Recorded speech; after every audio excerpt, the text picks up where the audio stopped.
Hi, I'm Dion Dublin and you're watching 4-4-2 Performance.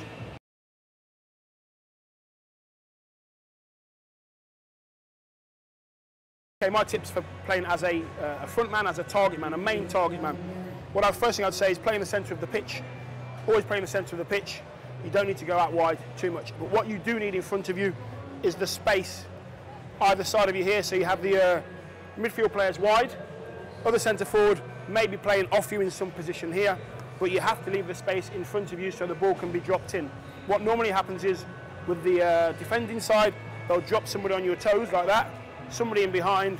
These two have to squeeze in as defenders. That leaves lots of space down the outside.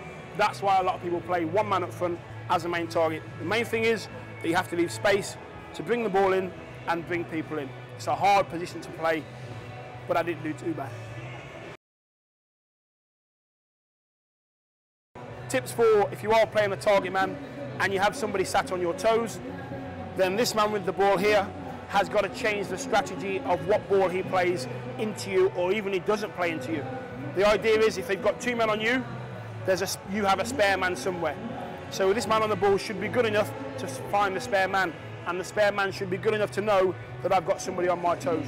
Then you can't use the target man.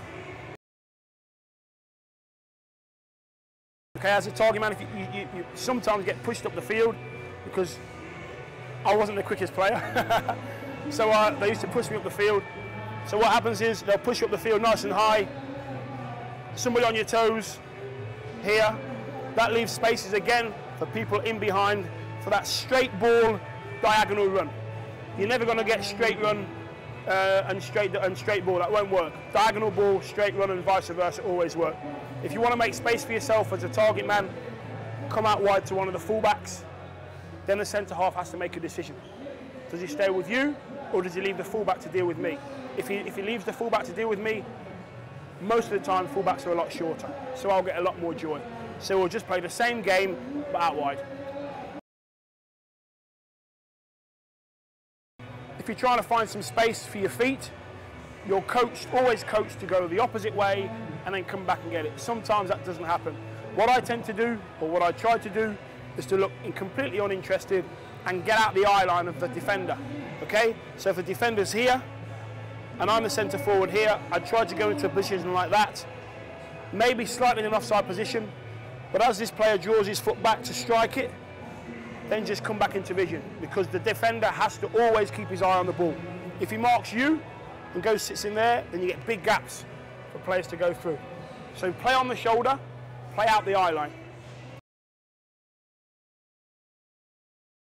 As a target man who's having a bad game, the things that he does, the obvious things that he does to me, he will allow himself to be marked. He won't do anything about it. There won't be any movement at all. Sometimes that works, like I said, because it leaves space for somebody else, but you're losing a very important part of your team. Movement, not a lot, movement. Again, out the eye line, letting him know that he's going to have a hard ride all afternoon, but slight bits of movement. For me, I wasn't the kind of person that went into the corners. I was the kind of person that stayed in the middle. If you can split the two defenders as well, you've got one on your toes there, defender marking you. If you can go in there, you can occupy almost 3 players. That leaves 2 players free. So little bits of movement, intelligent movement. Not sprinting about, intelligent movement, intelligent position as a big man.